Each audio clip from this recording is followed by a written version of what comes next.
Hi, I'm Mary, a librarian and book reviewer with a focus on stories written for kids, tweens, and teens. Today I get to share with you this book called Taking the Long Way Home by Jake Hope and Brian Fitzgerald. Normally, Daddy picks the kids up from school and he's often in a rush, so he takes all the shortcuts he can, even though those shortcuts are still too long for little Zara. When Uncle Jerome comes to pick the kids up from school one day, though, he decides to take the long way home.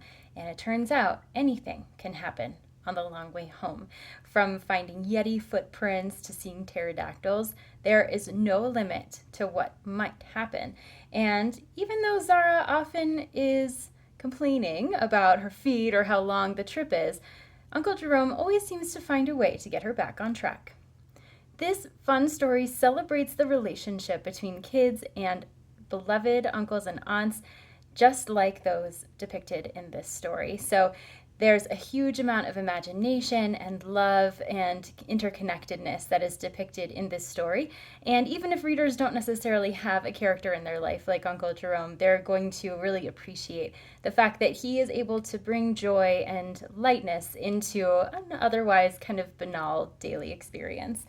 The story has a lot of really lovely illustrations, and they guide a lot of the storytelling. So you see Zara and her brother and Uncle Jerome as they're going for their walk. Even on the cover, you have some shimmery pieces that are embedded within the otherwise matte texture, and that's really engaging from the start. And then as you go through the book, there's a lot of interaction that you see, expressions on their faces, and you even see a bit of the texture of the colors themselves throughout the book.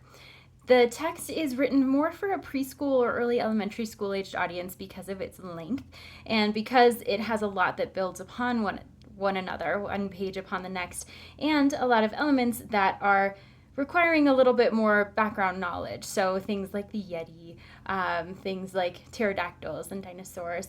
And it will inspire those young readers to create imaginative landscapes of their own.